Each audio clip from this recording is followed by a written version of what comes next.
So, 8th class, today we are going to start lesson number 2. The name of the lesson is microorganisms, friend और foe. ठीक है, तो इस lesson में हम पढ़ने वाले हैं कि माइक्रो ऑर्गेनिज्म क्या होते हैं। वो हमारे फ्रेंड होते हैं और साथ साथ में कुछ हमारे फ्रेंड होते हैं, कुछ हमारे फो होते हैं।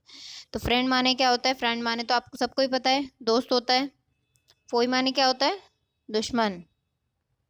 ठीक है, कुछ ऐसे कीटाणु भी तो होते हैं जो हमारे मतलब हमारे लिए अच्छे नहीं होते हैं। फ्रेंड क्या है? दोस्त। ठीक है, माइक्रो ऑर्गेनिज्म के बारे में हम पढ़ने वाले हैं। तो सबसे पहले माइक्रो ऑर्गेनिज्म की डेफिनेशन देख लेंगे।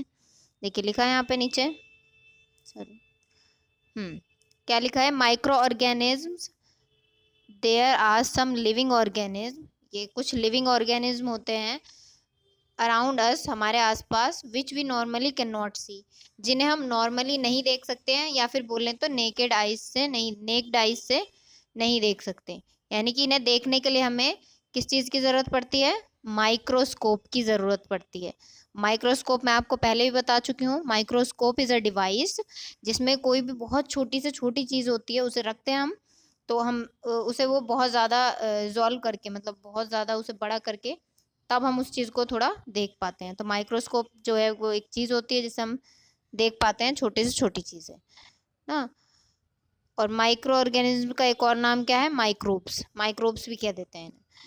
क्लासिफिकेशन माइक्रो ऑर्गेनिज्म का मतलब अलग अलग टाइप के होते हैं। तो फर्स्ट देखो क्या होता है? बैक्टीरिया होता है। बैक्टीरिया क्या होते हैं? स्मॉल सिंगल सेल्ड ऑर्गेनिज्म होते हैं ये, यानी कि सिंगल सेल वाले होते हैं। सेल का मैंने आपको बता रखा है, एक घर बना है अगर ईंटों से ऐसे, ठीक है, तो एक ईंट जो है वो एक सेल की तरह है हमारी बॉडी में। हमारा शरीर जैसे बना हुआ है, तो जैसे एक दीवार अगर पूरी बनी हुई है, हमारा बॉडी पूरी बनी हुई है, तो उसमें एक ईंट मतलब एक सेल के बराबर होती है। वैसे ही हमारी बॉडी भी, एक ईंट दीवार बहुत ही सारी ईंटों से बनी होती है, वैसे ही हमारी जो बॉडी है वो भी बहुत सारे सेल्स से मिलके बनी होती है। Bacteria are found almost everywhere on earth, हर जगह, मतलब पूरे अर्थ पे हर जगह इस प्लैनेट के इकोसिस्टम में क्या पाए जाते हैं? बैक्टीरिया पाए जाते हैं। यहाँ तक कि तुम अगर हैंड वॉश भी कर लेते हो तो भी कुछ बैक्टीरिया रह जाते हैं। नॉर्मली हम किसी चेयर पे बैठे तो भी बहुत सारे बैक्टीरिया जो है हमारे आसपास होते हैं। नेक्स्ट है फंजाई। तो फंजाई का क्या है? आर यूकैरियोटिक ऑर्गेनिज्म, ये भी वही है।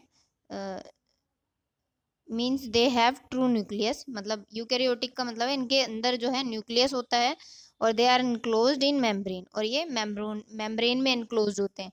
मतलब बाहर एक मेम्ब्रेन होती है, उसके अंदर ये इनक्लोज्ड होते हैं। ऐसा नहीं है बिल्कुल फ्रीली मूव करते हैं। प्रोटोजोआ क्या होता है? प्रोटोजोआ भी सिंगल सेल्ड ऑर्गेनिज्म है। They came in many different shapes and size, ये अलग अलग शेप और साइज में आते हैं। अभी हम पिक्चर देखेंगे, नीचे लगा रखी है मैंने, उसमें हम देख के थोड़ा इनकी शेप्स और साइज का पता करेंगे। नेक्स्ट है एल्गी। एल्गी तो बिल्कुल सिंपल चीज़ है, आपने देखा होगा, जैसे बरसात का टाइम चल रहा है ये भी, तो काई जम जाती है कहीं पे ग्रीन कलर की, कहीं पे ब्लू कलर की, तो वही क्या है? एल्गी होता है। तो एल्गी क्या है? फोटोसिंथेटिक ऑर्गेनिज्म है that photosynthetically, sorry, photosynthetic pigments. ठीक है, तो इनके अंदर क्या होता है? इनके अंदर ये एबिलिटी होती है, जैसे प्लांट्स होते हैं ना, अपना खाना सनलाइट से खुद बना लेते हैं। सनलाइट पड़ती है और अपना खाना खुद से बना लेते हैं, जो वाटर लेते हैं जड़ों में से, और सनलाइट लेते हैं और खाना बना लेते हैं अपना आराम से। तो ये जो एल्गी है वो भी सेम इसी की तरह करते हैं, सनलाइट लेते हैं और कहीं से भी वाटर का कोई सोर्स मिल जाए और ये फोटोसिंथेसिस करके अपना फूड बना लेते हैं। नेक्स्ट है क्लोरोफिल होता है इनके अंदर। क्लोरोफिल पता है क्या होता है? जो लीव्स को ग्रीन बनाती है ना, जो चीज़, लीव्स कैसी होती है? नॉर्मली ग्रीन होती हैं ना, तो वही चीज होती है इनके अंदर, क्लोरोफिल, जिसकी वजह से पत्तियां हरी होती हैं। तभी तो काई का भी मैंने बताया ना, हरे रंग की होती है ज्यादातर। ठीक है, नेक्स्ट है however they lack true roots. Roots नहीं होती है इनके अंदर, जड़ें नहीं होती हैं, स्टेम भी नहीं होती, लीव्स भी नहीं होती, मतलब पेड़ की तरह नहीं होती है देखने में। काई आपने देखी होगी कैसी होती है, पेड़ की तरह नहीं होती है देखने में, पर फिर भी ये क्या करती है? फोटोसिंथेसिस करके अपना फूड बना लेती है। वायरसेस क्या हैं? अब देखिए, वायरस जो है ये थोड़ा कॉम्प्लिकेटेड है। वायरस जो है एक small collection of genetic code किया है, कोड की एक कलेक्शन है। इसमें या तो डीएनए होता है या फिर आरएनए होता है, surrounded by a protein coat, और इसके चारों तरफ प्रोटीन का कोट लगा होता है, मतलब कवरिंग होती है। Virus can not replicate alone, एक वायरस कभी भी अकेले रेप्लिकेट नहीं कर सकता, ठीक है।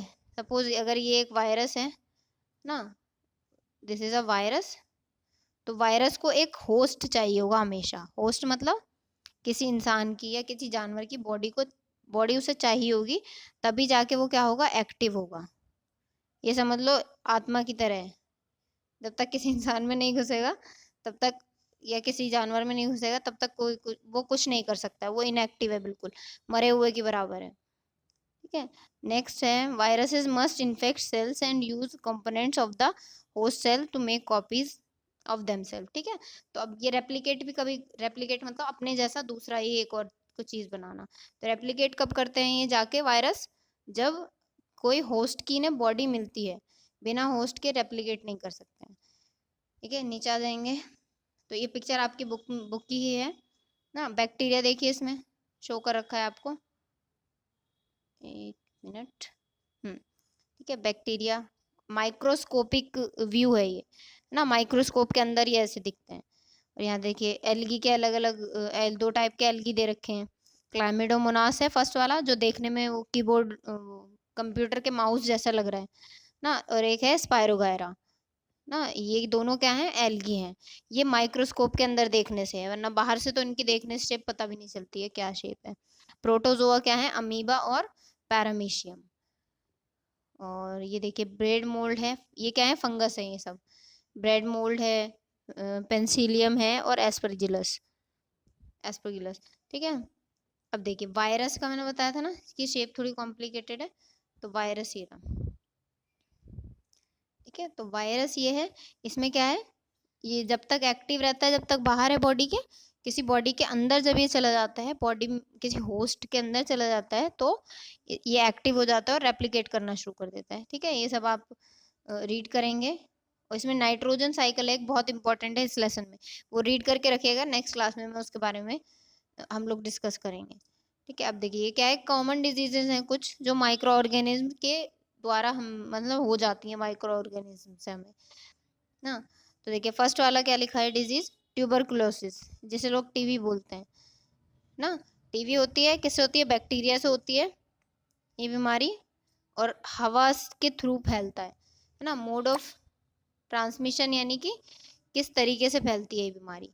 पॉजिटिव माइक्रो ऑर्गेनिज्म यानी कि जो जीव है जिसके द्वारा ये बीमारी होती है, तो वो इधर लिखा है देखो, बैक्टीरिया से वायरस, बैक्टीरिया, प्रोटोजोआ ना। और ह्यूमन डिजीज मतलब इंसान में वो जो डिजीज होती है उसका नाम क्या है, ये तो बीमारियों के नाम है इधर इस वाली लाइन में। और नेक्स्ट में क्या है, कॉजेटिव माइक्रो ऑर्गेनिज्म के नाम। नेक्स्ट है मोड ऑफ ट्रांसमिशन, यानी कि किस जरिए से बीमारी लगती है ना, वो बैक्टीरिया जो है वो हमारे शरीर तक किस चीज से आ पाता है। नेक्स्ट है प्रिवेंटिव मेजर, यानी कि इन बीमारियों से बचने के लिए हमें कौन कौन से मेजर्स लेने चाहिए, हमें क्या करना चाहिए और क्या नहीं करना चाहिए, वो सब लिखा है इसमें, ठीक है। हाँ, तो ये टेबल आप रीड करेंगे एक बार, आई नो कि आपको समझ में आ जाएगा अच्छे से बिल्कुल, कि अब ये देखिए ये वाला टेबल देखिए, इसमें क्या है, some common plant disease caused by micro organism. कुछ ऐसी डिजीज भी हैं जो माइक्रो ऑर्गेनिज्म ना सिर्फ इंसानों को ही नहीं करते बीमारी, प्लांट को भी कर देते हैं। अब वो पीछे वाली क्या थी, ह्यूमन की डिजीज थी, यानी इंसानों को जो बीमारियां हो जाती हैं, और ये क्या है, प्लांट डिजीज है, यानी कि पेड़ पौधों को भी बीमारियां हो जाती हैं। देखिए सिट्रस कैंकर, ये बैक्टीरिया से बीमारी होती है और फैलती है हवा से ना। रस्ट ऑफ व्हीट, ये क्या है, फंजाई से होती है, एयर और सीड से। नेक्स्ट है येलो वीन मोज़ेक ऑफ भिंडी, यानी कि ओकरा का, तो ये वायरस से होता है और ये इंसेक्ट के द्वारा फैलता है, मतलब एक इंसेक्ट है उसके पैरों में या कहीं भी बॉडी पे लग जाता होगा वायरस, और जब इंसेक्ट जाता होगा पेड़ पौधे पे तो वो ट्रांसफर कर देता है वहाँ पे, ठीक है। तो आज हम यहीं तक पढ़ेंगे। और अब ये नोट्स जो हैं मेरे हैंड रिटन नोट्स जो हैं, सॉरी हैंड रिटन नहीं है, मतलब टाइप करे हुए, ये नोट्स आपको अपनी कॉपी में करने हैं, ठीक है। तो ये नोट्स आप कहाँ पे करेंगे, कॉपी में नोट कर लेंगे, माइक्रो ऑर्गेनिज्म से लेके यहाँ देमसेल्व्स तक, 5वें पॉइंट तक। ठीक है, और डायग्राम ड्रॉ करने हैं आपको। देखिए कौन कौन से डायग्राम ड्रॉ करने हैं। क्लैमिडोमोनास ड्रॉ करना है, एक एक ड्रॉ कर लेते हैं हम। ठीक है, एक बैक्टीरिया, एक एल्गी, एक प्रोटोजोआ। तो ठीक है, ये वाला बैक्टीरिया ड्रॉ करेंगे, क्लैमिडोमोनास ड्रॉ करेंगे एंड अमीबा ड्रॉ करेंगे, और इनमें से ब्रेड मोल्ड। ठीक है, इसमें से ब्रेड मोल्ड। ये 4 डायग्राम हैं, ये आपको ड्रॉ करने हैं, और साथ में ये लास्ट ये वायरस ड्रॉ करना है। ठीक है, तो आपके 5 पिक्चर्स हो गई छोटी छोटी, ये ड्रॉ कर लेंगे आप। आज के लिए इतना ही। अच्छे से रीड करिएगा, बुक से जब तक रीड नहीं करेंगे नहीं समझ में आएगा, तो बुक पे ज़रा ध्यान देंगे।